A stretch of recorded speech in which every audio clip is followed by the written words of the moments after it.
because you're shooting at a hole that's not there yet, and you're counting on them to bounce before the ball gets to them. And if it doesn't work, it looks bad because you just hit a little off-speed straight. It goes right into their D, and they go, "Well, thank you." But when it goes in, it hurts. The off-speed straight hurts a goalie. Oh yeah. It just says they're putting up a good intensity, and a little dinky straight goes in. Oh. You hurt me on a bunch of I hate straights. that. What I did notice, I only shot maybe 3 of them all night, but my roll-up push kick looked okay. You shot more than that because I know you shot two on me. You tried them. That's the only thing I did block of yours. You made a couple straight in on me, but I think I blocked a couple attempts of you going trying to go straight in on me. I remember blocking them. I don't think I never blocked any of them once you went home. Well, you did. Your D was correct in making me show that I could go long and execute it with a sticky arm, with a sticky ball, a rusty arm, and you. If I went long, I had to go at least 4/5, or it wasn't going to go. Wow. It had to go out there. It had to go square, and I did get a couple of those out there that felt okay. And I wasn't on your team. I bet we have 16 players tonight, maybe 20. You think so? Yeah. The more the better, baby. The more the better. That's all I got It's to a say. pretty day. The only Kinda. It's difference cold, is but, if you have a bunch of people, you only play one round. That's fine. One Well, he round. can start that monster event here pretty soon. Single elimination? No, double. Yeah, you'll still be double. What do you mean one round? You mean one game? Yeah, that's all we will have time for. No, we'll still play that It's like 1 double to 7? elimination. Yeah, but we'll only have time One for tournament. one game. Yeah, one tournament instead of match. 2. What are you talking about? Singles? Tournament. No, he's just talking about tournament instead of two draw your partners. Oh. But see, there's a monster format, and you play like a game to 5, and then you switch another player, and then you switch teams, and it's really good. And Hugh just hadn't worked it in yet. He will. They're doing it other places, but we hadn't had a need It's yet. kind of like when you're dancing and you go to dancing, you What? tap You something talking on the like shoulder. a round robin format? Yeah, similar to that. Not Round even switch players. robin tournaments are fun. Everybody gets to play with everybody. Yeah. And then the best records at the end of the day. Yeah, that's fun. And then everybody plays everybody too. Or you switch players. He'll get that. I'll have to have that broke down to me a little bit. That's kind of what we do at Tom's house Saturday night. Yeah. We just put everybody in table and you just rotate the same way, and after you played 4 times, you sit down and rest, and then go back like there's 5 Is players. there anybody there that I need to play goalie for? That Chad looked okay. Chad? I've been no, saying Hugh looked pretty good. Yeah. If you want to, You know what I mean. You want to practice. Well, I don't. I had a big 2-row for all my career. Now I don't. I absolutely do not. I know I don't. But I think my defense Zach, is going to be good. You know, whatever you want. Zach would be a good one that you could But you rely know, on. you're as good up front too. You would be. You know what I Yeah. mean? Who do y'all think's the best forward up there? Carey? Probably Carey. If you draw Carey, I'd let him play front. Who's Carey? You're just a better goalie than him. Carey. He's a world champion. Chad. Colt Goins. I mean, they got Was he there last time? No. solid players up there. He got a mean pull shot, and he's just a nice guy. But he's not that. I mean, he's a good goalie. He's a better I'm not no forward. good no more, but I know what a solid player is. I still know. Oh, he's awesome. Yes, he is. But I only got to see Hugh play a little bit, but it looked like he had a pretty good pull shot, does he? He's got good control over the ball, and he's got a variety of It looked shots. like he had a little good a snap on it at the end, like he hit it pretty Not solid. bad. He's above average football player. His biggest problem is he's got too big of an arsenal and doesn't know what to shoot. he's confused. He don't know what he wants to shoot. He plays from a big playbook and doesn't establish any kind of offense. Just a bunch of different shots jumbled For together. the most part. Yeah. He's pinball wizard. Yep, there you go. That'd be a good reference.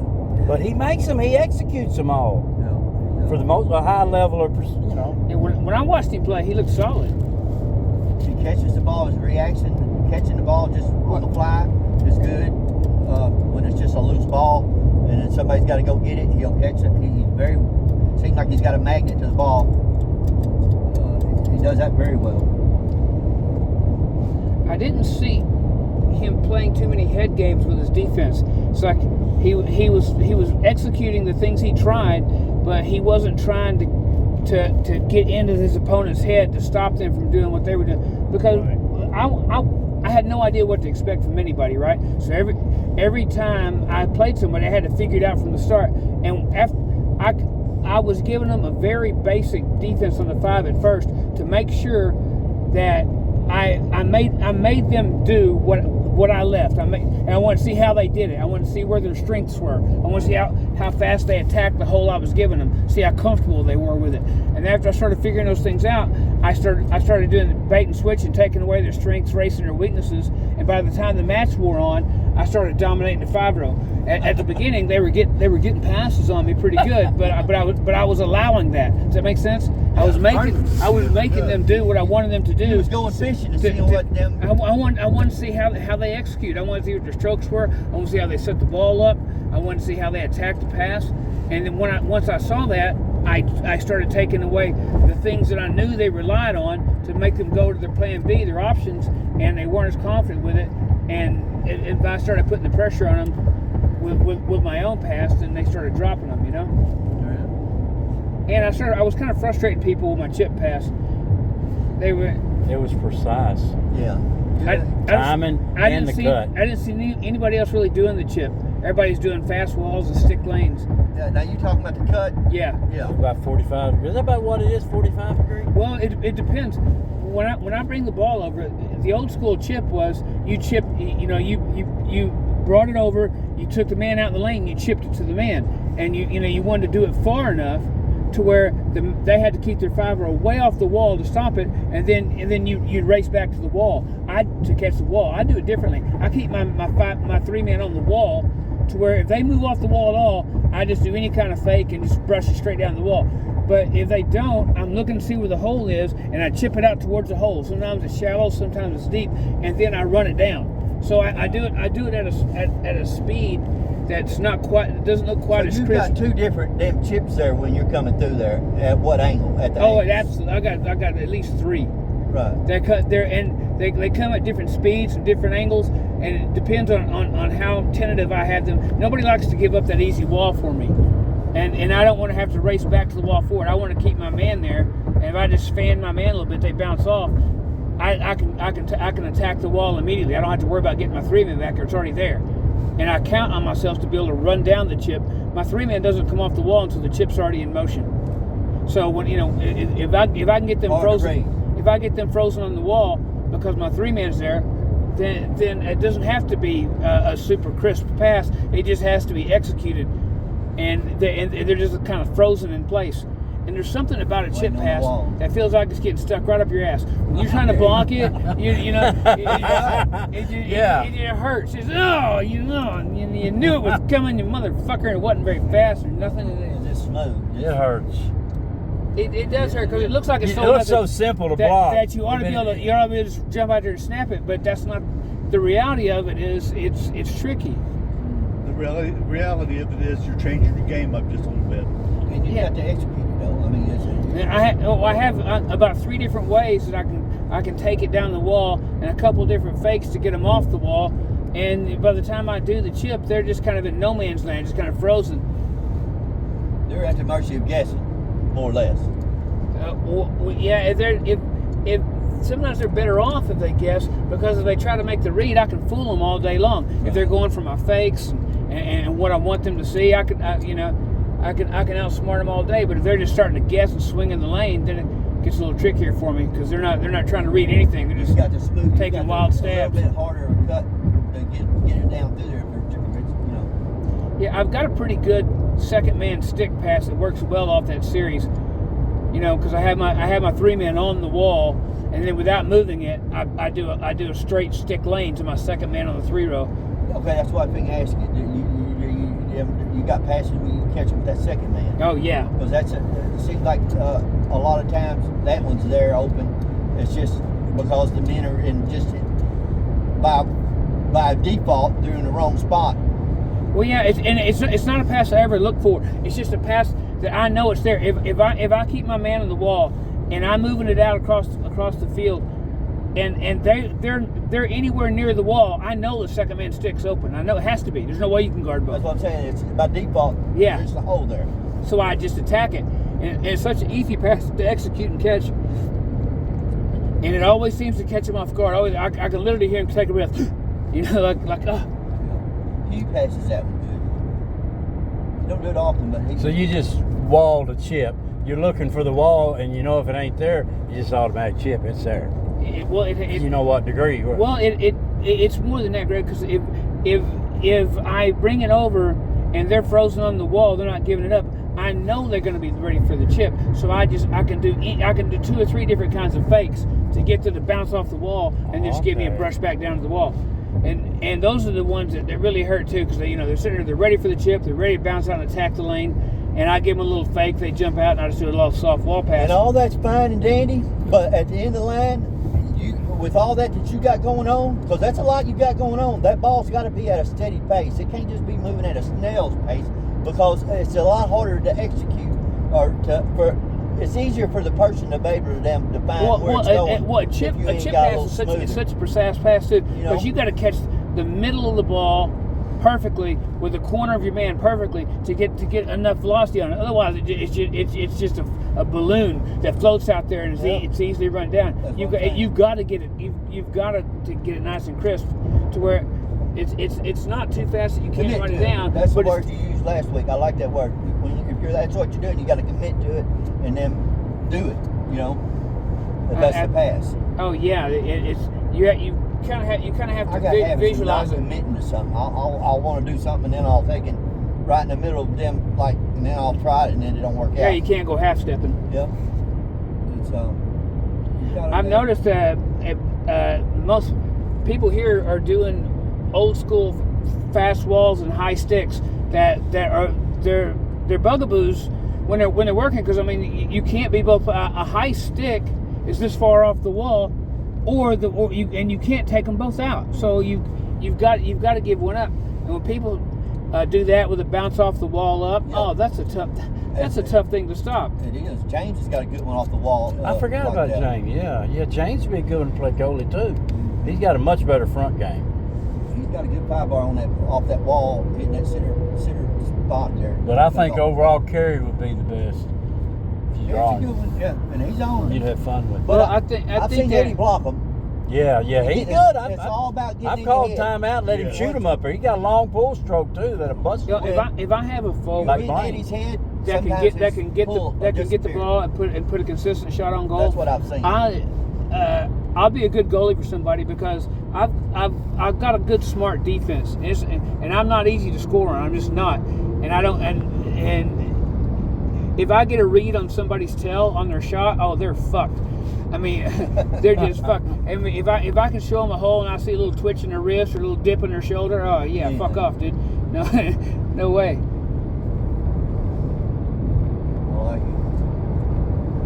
I'd say Kerry's 75% forward and 25% goalie, though, wouldn't you guys? Oh, yeah. Now, Russ, good, you're 50-50 either way. You can play front with him too, but I'm just thinking that. And then I'd say Chad's 75%. No, I'd say he's 60 front and 40% back.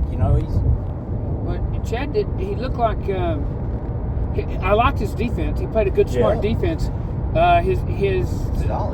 His offense, he didn't have much torque on his shots from the two. He just more or less trying to clear it and look like more than anything else. Yeah. But I haven't tried anything from the 2-row yet. I don't know. When you're playing goalie, there's no substitute for power. You've got to launch a shot. If you're gonna hit it, you got to hit it hard. And I don't know if I can do that right now. There was a time when I hit the ball as hard as anybody. Now I don't know. You're talking about shooting from the back. From the two, yeah, because you got to cover a lot of territory in a hurry. The ball's got to be a blur. It's got. I mean, this is. You've got to get a good pinch on it. When the ball comes back in your stance just a little bit, and you mash it into the table and it squirts out instead of a slap. When you slap it, the ball gets a little airborne before it starts. But when you squeeze it down into the table, it slides. And so it's a position of where you're then coming up through with the ball with the man. When you're text or normal ball, question of what. Right, but right before you stroke, your strokes have to bring the ball laterally but also back at the same time, but just enough to get a good pitch on it, to get that good power. And that's also the way you get a good tuck back, to get those figure 7 shots, because in the goalie, when you're trying to score from the back, the goalie has a lot of time to follow you across the goal. So you need to be able to bring it over and tuck it back and do a cross-court shot. Just where you launch from one corner and cut it back to the other, and that's a tough thing for the goalie to deal with. That's like you said, it's a lot of ground to cover too, ain't it? It is. It is, and you got to do it without eating it, Right. So That's always fun, ain't it? oh yeah, that's always a nice humbling experience. Yeah, it is. You try to launch something and somebody Tastes smashes good. it right back in your face. It happens though. Oh, it does. Unfortunately. I mean, Well, and when I was at my best, and I was considered one of the best goalies, I was a big shooting. My forwards always wanted me to shoot, and a lot of times I did a lot of good passes, but a lot of times the way that I passed was I would figure out where the shooting lanes were, and I would fire them so hard in the shooting lanes that I know the goalie had him backed up, because they were a team. So the forward had these, and the goalie had where the shooting lanes were. But I'd fire through the shooting lanes so hard that it'd bounce off the goalie and come back to my forward. And or the goalie might jump a little bit, and then it would score or split him. Yeah. But if I didn't try to go where they would think the obvious shooting lanes were, I would just fire in the open lanes hard. Nothing but good things can happen at that point. That's it's right. a good hard clear, and I was playing with forwards that had fast hands. So when the ball turned loose, they were picking up loose balls in a hurry. When I played with Tommy, we're playing in the finals of World Championships. When I got the ball, I kept the ball in motion, and I usually launched it in the first few seconds. People said, "Russ, why didn't you do it? Why didn't you take your time?" Because I was playing with Tommy. Tommy didn't want to have a chance to overthink anything. Right. Tommy had fast hands. He liked to keep the ball in motion. So when I got the ball, I moved it around and I launched something quickly, and I kept the pace of play up. The other team got caught up in that pace, and Tommy was really, really good at that. He was good at picking up loose balls and playing quickly. If I slowed it down, it gave him time to overthink and freeze and all kinds of stuff. It was just, I was playing with the partner that I had, Well, I bet. I can only imagine. Because like I said, to me, you're probably the best one I've ever seen play in Reagan, and I remember going up here at that tournament. There were some good people, but it's a memory, but it's just a vague memory. But I can just imagine, baby, remembering them playing that level. You know what I mean? With that good of a foosball players. Have you talked to It was Reagan? probably fucking awesome. I haven't talked to Reagan in 30 I years. emailed him, but I hadn't got a response yet. But I didn't get his. Yeah. I just emailed it at kind of just a blind corporate number. I really, but mean, not I really, personal. Reagan and I are really tight. We used to chase girls together. He was funny. He was a good foosball player. He had a lot of talent, and he liked to laugh. And I don't know what he's like now. I mean, we all. Right. But Life gets everybody. Oh, but we'll always be all the people that we've ever been. If you have the right stimulus, you fall right back into that, And Reagan and I were close enough that I think seeing him would be good. Right. Well, I never was close with him, but we had what we had in common was foosball, and we graduated together. Well, we were close enough that we used to chase girls together, and I'd go spend the weekend at his house. We'd go play golf at the golf course and stuff. Yeah, y'all was hanging buddies then.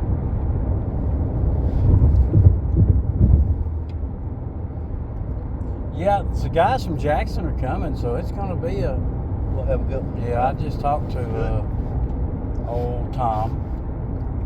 What I tripped out on was I completely forgot, except for when Greg was filming a little bit with his camera that you guys saw back there.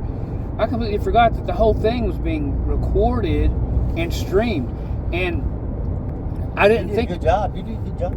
I didn't think about that at all until I saw Greg again. He told me, like some friends of mine from New Orleans, hey, is that Russ? And what? With the fact that other people around the country saw it. Saw you playing foosball again. Yeah, that kind of blew my mind. Like I mean, It's been at least 5-10 years. It's been a year since I played, I think. No. I hadn't met you guys. How long y'all been playing? 6 months. Yeah, See? maybe not quite. Somewhere around. But I've there. been watching y'all on stream a little bit. Yeah. But you look better in person, and it looks better. You can just see more in Well, person. it's funny.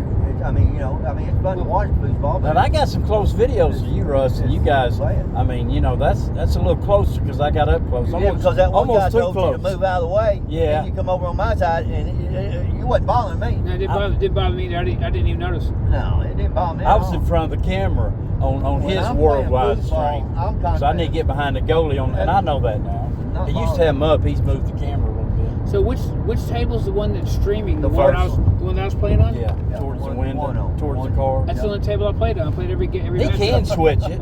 Well, no, if you're playing in the winner's bracket and you win, you ain't gonna play on that other table. I don't think. No, 'Cause but he that's only can for put the a winners. camera over there. He But could. I he's don't know got why a he don't stream get up a on tall- the TV screen I too. wish You he'd see get a that, tall right? one. I think I lost a Get that. game somewhere along the way. I don't remember, but I do think I lost a game.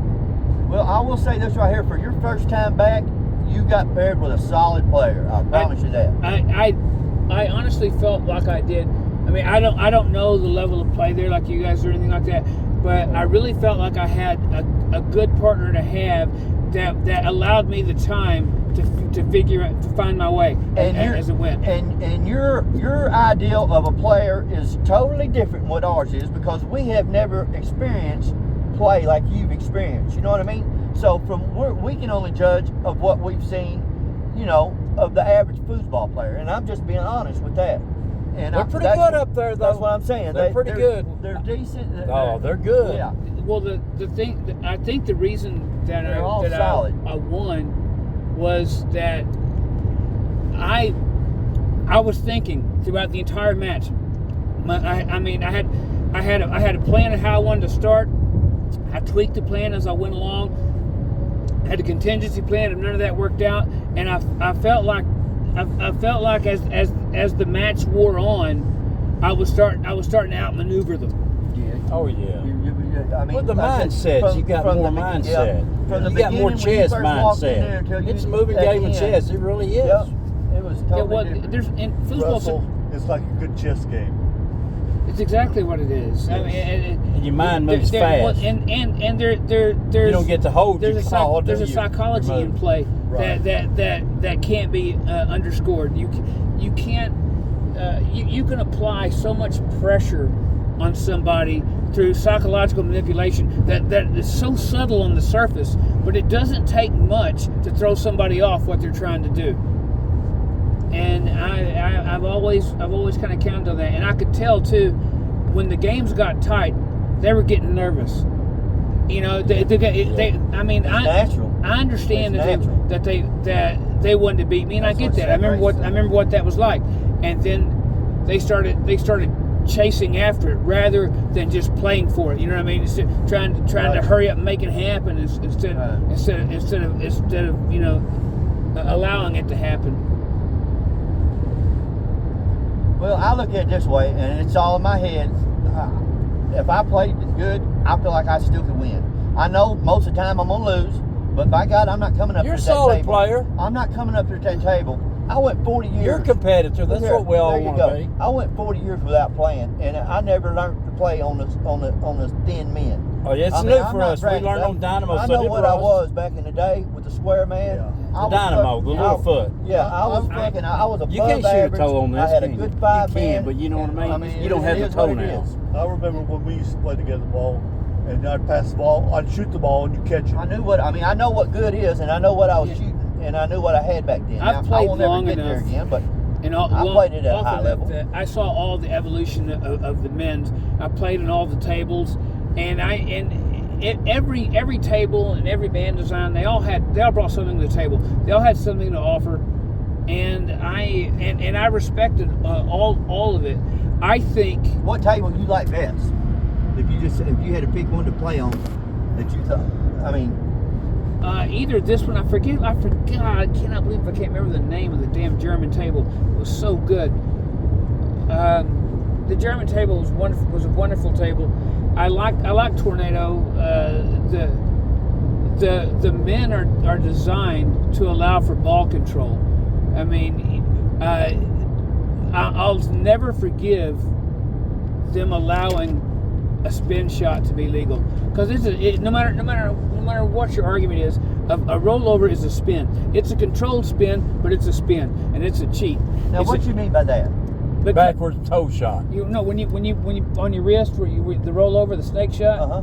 Well, anytime that you do a shot where the man flips over a complete 360, it is a spin by definition. Really? But the technical way they got around that was it does a 359 before the ball strike. And you control it. So it didn't do a complete 360 before or after, so they declared it a non-spin. But what that did was take so much of the skill level out of the game, because with a rollover, it's an easy set, and it's easy to generate power. But without that, you have to have the calmness and the nerves and the technique to get a good set on the ball. Right. You had to have the physical ability to perform a stroke when it counts. You have to be able to still generate power on a Sunday, and that was one of the most impressive things back in the old day when the tournament ran on. Who could still generate power on their push kick? Who still has some thump left in their pull shot? Because people were getting tired, their arms were getting Like sore. walking the golf course. You don't ride a golf, cart. You got to play Sunday. I sore when we first started playing again. That next day, I was so damn sore. Yes. Yeah, I'm still sore from last week. And it's just unreal. I don't.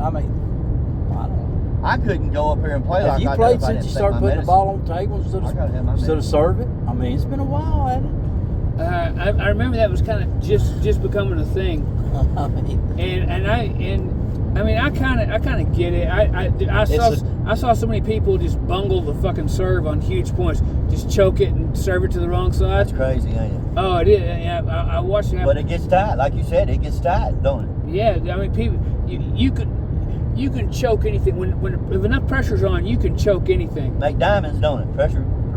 Oh, pressure changes everything. Yeah. Some people focus, some people crumble. That's it. Don't you think that's one of your stronger points? You don't choke. Throughout I've been lucky to have some of the best players in the world as my partners over the years, and out of all the people whose opinions they actually respected, to a man, they've always said that I played my best when it counted the most. When it mattered the most, I was at my best, and to me that is the true mark of a champion. When you can rise to the occasion, how they say big players make big plays in big games. When absolutely had to happen, I did my best, and most people are exactly the opposite. There ain't nothing against them. It's just that's just a true It fact. plays sense in everything in life. The pressure of the situation. I mean, it's to me when I start feeling that, the whole world slows down. I can't hear it anymore. The ball moves slower. The whole world's moving in slow motion to me, and I capitalize on that. But some people's the opposite. Everything seems to be moving fast and hectic, and they get desperate. They create a bad thing. That's it, ain't it? You've got what you just said, but that's a lot easier said than to do. I swear to God, we're in the finals of the World Championships. We're down 2-1 in the first set. It's 4-4. My partner's got the ball in a 3-roll. Now, Don Swan, I don't know if you know that is or not. He's a great player. He was during the timeout. He was fucking around. He was messing with his defense, and then he tried to get on our side of the table and act like he was looking at his defense. He's trying to get my partner's head, right? And Tommy tried to shoot him away. He wouldn't go. So he had two hats on, one backwards. So I popped the hats off his head. Now he looked all weird and shit. But then when they called time in, my partner, we had to score that point just to keep the match alive. Right. Tommy shot fast. He caught the corner of the goal, and it come bouncing back towards me in the air. I mean, not stopping me, bouncing down the table. And I swear to God, I could see every revolution. I mean, it was like it's moving in slow motion. I had so much adrenaline going. My ears were ringing, and the whole world moved slow. and I grabbed the ball. Better than any fucking drug. Oh my God! Then I got the ball in the back pin, brought it to the near wall, and destroyed a push kick. Boom! And that was shot such a confident shot in my partner. Changed the whole momentum. And Bonnie and Swan just buckled. We at that point we won the next 4 games in a row. We blew them out in the 5th, and then we 3-straighted them in the finals in the second set. Y'all had to come out of the losers in that, Yeah. didn't you? Double dip. That's right. Jesus. You know, it was so It's satisfying. probably one of, I don't know, most exciting finals I've ever watched. Did you see it? Well, on video. Oh, did you? I hear you. I hadn't started back yet. I didn't start back about 4 or 5 years later. Yeah. Well, it was cool. After 20-year but, I break. mean, they had a good game plan for Tommy. Swan was putting up good D on him. Bonnie was beating his ass on the 5-row, but I was just blocking Bonnie relentlessly, and I kept baiting him in for straights, and I was cheating him on a middle. And I remember Evan Staslik was my best partner when I was traveling around the country, and Bonnie had scored decent on me on the front match. I said, "Yeah, man, he's still getting around me. I'm giving him a middle," and Evan told me something that in my mind saved the tournament for me, because he said, "Russ, you're giving him a middle for you. You're not giving him a middle for him." I love shooting a good hard tuck back split. He said, "Russ, he don't even see the middle you're giving. You got to make it big." So I started giving him a gaping middle, and it confused him, because that's not what he wanted to do. He's a straight in long guy. He didn't like the uncertainty of having to try to split. So I started baiting him with gaping middles, and at the wrong time, and I could tell it fucked with him. And he was trying straights, he was trying longs, and every now and then he'd try an obvious middle, and I'd block it. And if I hadn't blocked him 75%, we would have got crushed. That's with your Tommy guy you was playing with? Yeah. Where was that at? Two Gun Tommy. It was in Dallas. Dallas. At the. Y'all need to watch that video. It's I out would love to everywhere. watch it. We'll get it. You can buy it, but I think I've got it. It might still be on an 8-track. No, I've got it on a CD. If y'all got a CD player. Oh, you got a CD player? Yeah, but it doesn't work out the phone. Well, it's converted on YouTube too. Yeah. It's really a good one. I hear you. You know, I some would people love got to on watch YouTube. It was an exciting finals. There was so much money. But Wasn't it 15,000? yeah. In the tournament, I had for the last couple of years, I had been booking the tournament like a horse race. Me and Tommy were circulating a book that I made the odds where you could bet on any team you wanted to win, and you could see what the odds were. And where, you know, some teams were 20-1, 30-1, some teams were 8-1. Tommy and I were just coming off the nationals. Where we got second. We beat Terry Moore and Todd Lafredo for the winners bracket, and then they were dominating everything at the time. And He likes to use his blinker. Tommy and I went off at 9-2, and there was about $3,000 bet on me and Tommy at 9-2. So if me and Tommy win the tournament, I'm paying out a little over $13,000 out of my pocket. And there's still people to this day that swear that me and Tommy dumped in the finals. We didn't have to pay out that $13,000. Did you? No, fuck no. I want to be national champion. I hear you. I hear that. And now, had we won, I only took in about maybe $8,000 in bets. So if me and Tommy would have won, I would have lost $5,000 out of my pocket, which would have stung, you know. But it is what it is. So here's the great part. There was such a controversy when I booked it again at the World Championships. They said, you know, what are you and Tommy going off at? Because a lot of people wanted to bet us. And I said, I'm not taking bets on me and Tommy this time. I don't want anybody to ever think that there's any kind of shenanigans going on. Yeah, that would be hard to them difference between, you know, if something like that does happen. Yeah, I mean, if the guy that's booking the bets is one of the favorites, then there's a real big fear. You know, if it's just somebody, some normal guy, there's not much money being bet on him. But me and Tommy, everybody's betting me and Tommy. So at the World Championships, I took no bets on me and Tommy. So when me and Tommy won, I kept it all. I took in about 14,000 in bets, and I That kept was the probably four- the best move you did. Oh, right there. You sound like it. Tommy and I won the 14 grand from the bets. We won 15 grand in the tournament. I won 4 events. Tommy won 3. We put all the money in the middle and just split it. We got a little over 20,000 apiece. I bet there's a lot of gambling in big tournaments like that too, man. There used to be. Used to. That was the funnest part of tournaments. Right. The best players from everywhere show up, play a match for 500, and then it was more exciting match because there's more talking, there's more shit talking, and more and more showmanship, and everybody crowd around to watch it. But then the game got so prissy that if you ask somebody to play for money, they look at you like you insulted them. Said something about their mom. Oh yeah, like what? Like dude, that if you're a good player, you play for money. Somebody come up to me. They're telling me some war story about some tournament they won back in the day. Yeah, you won a tournament. That's good. Do you play for money? I hear you. Yeah, you won a tournament back and I wasn't there. You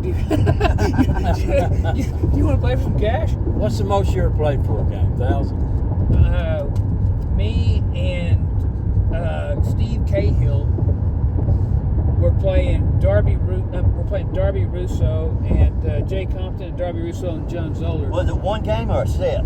3 out of 5 for 1,000. All right, that sounds. That's what I thought. 3 out of 1,000. It wasn't huge money, but that was still good money, When first place in the tournament would only be like 2 or 3 grand, but you're playing $1,000 A lot matches. shorter too. Oh, Just yeah. one match. And 5. exciting. Yeah. Save your arm. Dude, yeah. it was exciting. I mean, there wasn't no double. I mean, there wasn't no And that's double pressure. elimination, was it? When you talk about pressure, that's Oh, A no, lot of the tournaments dude, now is single elimination. A money match is way more pressure, way different kind. Yeah. 'Cause it's one thing to put up, $50 to play a tournament, $100, Tournament. but It's another thing to pull thing. $1,000 out of your wallet, sit on the side of the table. That's when you find out who's got the gold hands and who can fucking play under pressure. Then you find out who can play under pressure. Yeah, that's what it. The format's single elimination. Some of them now 3 out of 5. It ain't double Is elimination. Some of the formations are. Then I'm sure Now they probably seed every team. Yeah, but it's just double. It's single elimination for if you're going for first place. Now, if you want to play again and go for second and third place, you can enter the second tournament. You know what I mean? I like that because the times are preset. You get on TV and all that stuff. When it was It takes it wait 5 hours to scandalous play. shit was going on.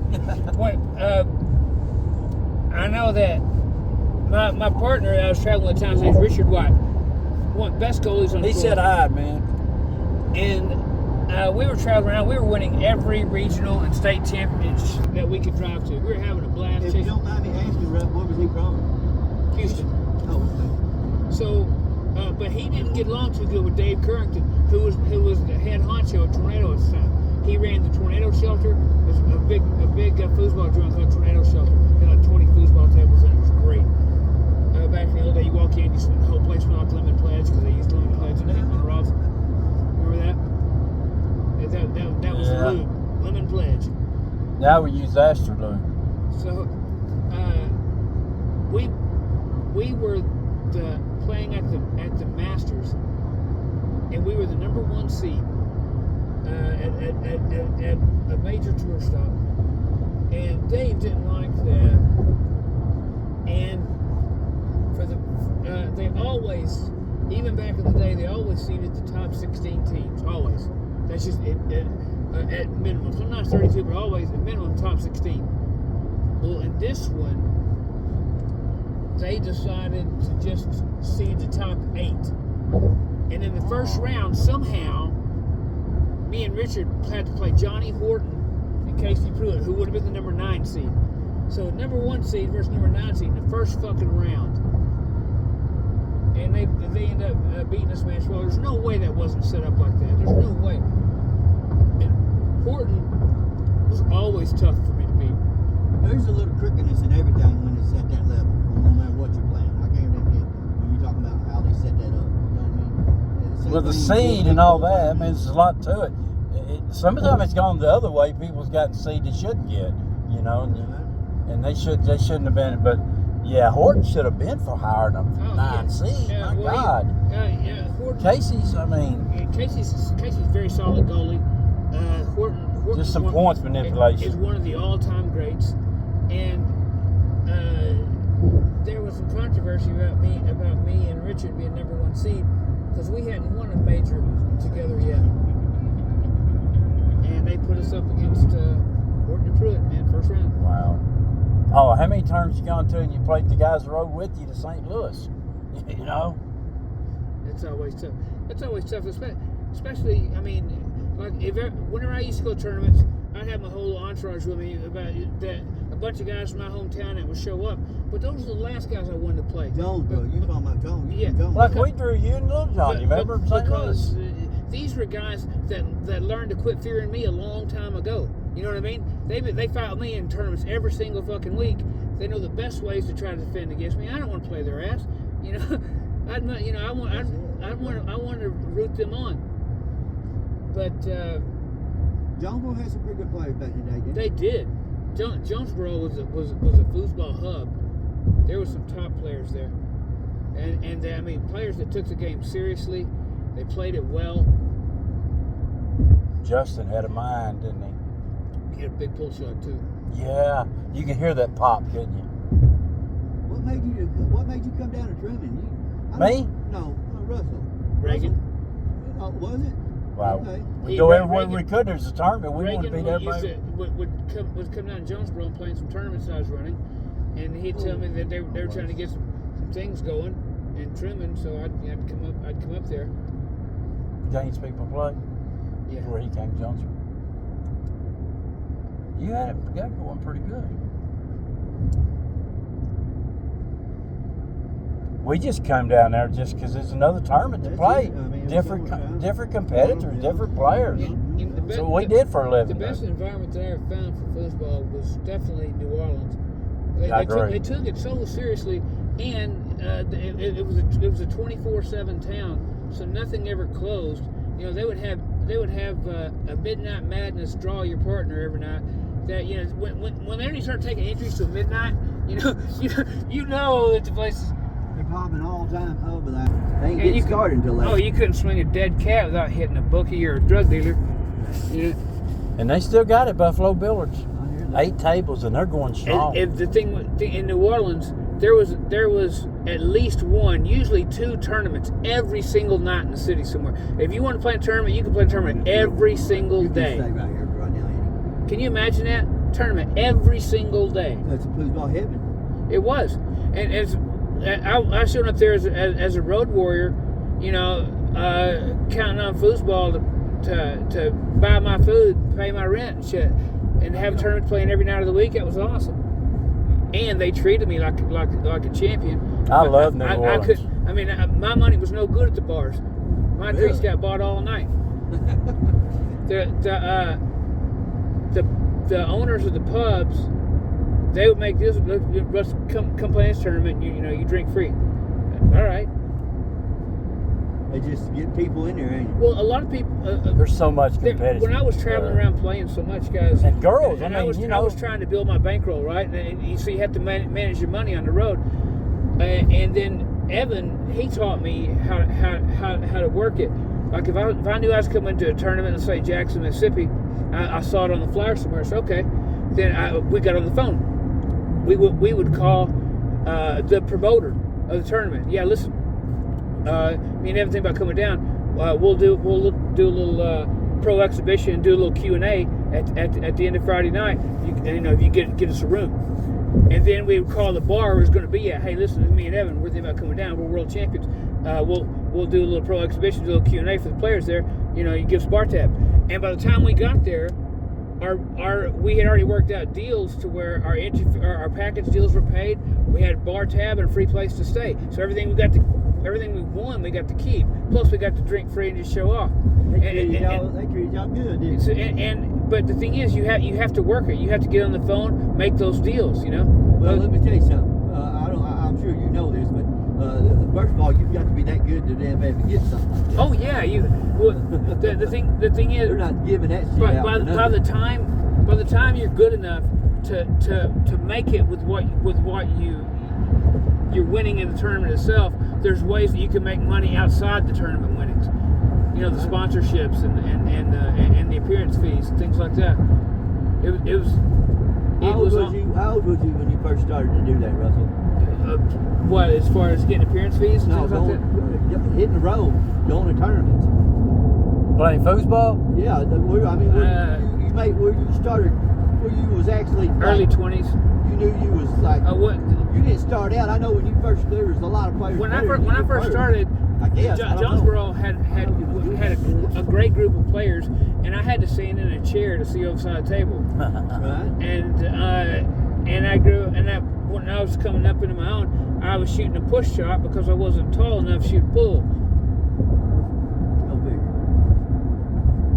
figure. I couldn't stretch my arm out there. So when you hit the road, then you was ready, then wasn't you? But when I hit the road and I saw regional competition and state championships, and I realized that I could beat everybody. I looked around the room and I knew I could win. And that is a great feeling when you're prepared and you have that level of confidence. When you look around the room and you carry that aura with you, not only do you feel like you're going to win, that's psychologically attacking your opponent. They're half beat before that match ever even starts. You can tell by the way they look at you, by the way they toss the coin, whether they hand you the foosball. You know, you just look them in the eye and they just crumble. I'm sure they all did crumble. No, hell no. There's always whoever the king of the hill was at that particular place. They always fought with pride. But I tell you what, it was fun. I would have. That was a fun way to spend my childhood. I hear you. You know, foosball, it let me travel the country when I could not have afforded to do it any other way. And I was young enough that I could enjoy traveling the way only a young man can. You know, I hear that. there was still a mystery and an adventure to every night at the hotel and at the bar and chasing the new girls and all of those things that just made the whole thing such a romantic, adventurous kind of escapade for me. And you know, winning money is something you love to do. That was just cherry on the top. Yeah, that was the big cherry on Yes. And but what turned out to be the thing that I enjoyed most was the status. Because foosball players are cult players. When you show up to a place, everybody there is the best from where they come from. They've all made the same sacrifices, the same amount of discipline and thought, and they put so much into the game. The game means so much to them that if you're one of the players that are on the very top, that you're looked at and treated differently. That's just the way it is. And it's just, and that level of respect is just an intoxicating feeling. Well, I mean, it's like being a damn rock star. I mean, in a way. It's like a band. It's like a musical band. In foosball circles, it is exactly like that. I mean, my opinion settled arguments. You know, that was just. I wasn't lying when I told everybody last week I brought royalty to the table, was it? Huh? Yeah, I mean, I was just being honest. At that time, the foosball gypsies that traveled from tournament to tournament and just you could tell they were giving it everything they had on every single possession. And I was when I was had some proteges, people that I like to teach. I tried to instill in them that you can't operate at a burnout pace. So many they want it so bad, they try so hard that they're giving it every single thing they got on every single possession, and you can't last like that. You've got to find a cruise control. Yeah, there you go. That's at anything you're gonna be great at. I believe. Yeah. I mean, you have to. If you walk in, there's so it's a storm of activity. It's a storm of adrenaline, and you can't be a lightning rod. You can't get caught up in all that because you can't. Nobody can last at that pace. You have to learn to pace yourself That's the one thing that snake shot has changed the game, kind of. Because you don't beat yourself up as hard. It took a giant step backwards, and it's never recovered. You Now, don't. you're You talking don't. about You the can one play where you go in longer, the middle more and you go days. either way with it. Is that what you're talking about? What's Is that? shot? Is that shot y'all talking about? Yeah, they pin the man on top of the ball. Yeah, Right, and then go either way. Yeah. And then They do a backflip to hit the ball. but Right. not a regular toe shot. They flip the man over. Yes. Regular toe Is shot that pushes how the they ball do that? down and go, yeah. I'll be damned. You know, I Little did John not couldn't know shoot that. it. Yeah, Little John couldn't shoot. I was trying to teach him. He said, I can't do that. So they're coming around the ball. Yeah, they're doing a That backflip. is a 180 then. It's ain't it? a- Well, it's 359, It's a but complete 360 is spin. legal. Yeah, but it's 359. They hit it before they go the full feet 360. Yeah, which Which is is legal. By law, I guess they are. which was a horrible When they finish, show they but- 180. twisting of the rules. And you got to in order remember, to make foosball that. was dying. It's the only way they could keep some interest Well, in it, let other they people wanted win. to give people a shot that they could learn to That's set what up they done on the quickly ball and now. hit You the put it ball on the hard table quickly, when without you having serve to it. actually have the talent. Which to is, learn how I to- understand to that. have technique but, and strokes. you know, and since we're older, It's I a guess no it's kind of our talent benefit. fucking shot. I can shoot it. That hit me like, when you just told me what you told me there, that hit me like when they told me there wasn't no Oh, real Santa Claus. You know, They come around the other way to hit it. I mean, Yeah. do you even shoot your toe shot like you used to, Russ? yeah, I can. I mean, you ought to just shoot your toe shot the whole night. I mean, it's a trip, ain't it? But you don't have the toe down that thin Well, no, bar. I can still shoot it with that man, but And- I gotta have a good soft grip because the wooden handle slips on Yeah. my wrist. I mean, you push that down in the wall like he's talking about brushing off the wall, and you get power, and it comes back, and you slice it every way. Right. And man, Little John, this guy Jonesworth was unreal with it. He was With the quick. toe shot? He was quick. Or with the, He was the best at He one used time. to Yeah. shoot a toe shot just like a pull shot. They would start all the way Yeah. in the corner and tapped it. And he had some tricky middles, good longs. And said, and I remember when he told me about some European players he played one time that towed the ball in the middle and went both sides. Oh, And yeah, and pin shot. I Frederico. Thought, and I thought that was just, I thought that just sounds insane. But Frederico, call Yeah. him. Yeah. but he's not going. He's not coming under it. No, he's going backflip on that snake shot, rollover. yeah, It's on called a on a regular rollover. toe shot, you would toss it and just flip and go back and hit it just like a Right. regular pull shot. Yeah. But a rollover, they bring it over and then spin the man around to get it. And then it's, grip the man like this at the end, you know. yeah, and You there's- can do it there's- easy. Dude, I mean, you know, I can shoot that shot and be nasty with it. I just refuse because to me it's an insult to the game. Yeah, I don't know what I mean. You know it better than I do on that, but just the concept of setting a pull up and shooting a good. It's like you get to ride a I fell in cart. love with It's that like years Tiger ago. Woods gets to ride a golf cart and not walk the golf course. It makes a damn difference. You Right. know what I mean? I heard that 3-day that tournament. He's going to play on the senior tour this year. Really? Yep. yeah, there's a I chance. think it's cool. His son and Daly's son playing. He just You turned know, 50. John Daly's son's playing. John Daly's son just like him. Not quite like him. I but used to play golf with his little brother Dave. I ain't never played a game of golf Really? in my life. Yeah. Yes. I played disc golf. City Junior Championships at Jonesboro Country Club. Dave got first, I got second. That's cool. That's a tough sport, though. I can only imagine. It's a great sport. Is it? If I'd have grew up in California, I think I could have made something myself through golf, but I didn't. We didn't have 2 plus for No. course in Jonesboro. No, did we? well, Craig half- Hills. Half the year, Brooklyn. there was snow on the ground. You couldn't play anyway. It's too cold. Have you ever played disc golf, Russell? No. I've got a set of this. I've got a set of the golf clubs. I've won 3 trophies playing. Really? that. Yeah. I've never played a I was game. an amateur. I won an amateur tournament in Memphis back in 2009. Well, you The ever played first- that course at the Jonesboro? first- Yeah, I played all of them.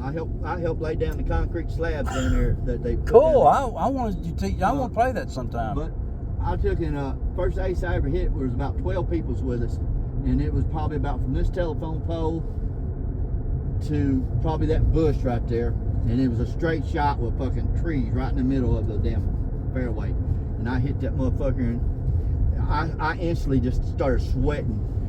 I've shot dope, I've done acid, I've done anything. I've never had a high like I had an instant high. Wow. That day I hit my first ace. I know what you mean. It was I've fucking had crazy. a couple of holes in one playing golf, but at my highest rush, I was playing $50 Nassau with these 3 guys, And the first hole is a par 5, 540-yard par 5, and I got a double eagle. I made it in Sweet. 2. Oh, It's a rush, ain't it? It's the rarest thing in golf. Right. Yep. I mean, I hit my drive went about 300, and then I hit a 240-yard 3 woodland right in front of the green, roll up, boop. And I wouldn't have thought, but the guys I was playing with, they took the ball out of the cup, and everybody signed it and wrote double eagle on it. I got to relieve myself when I get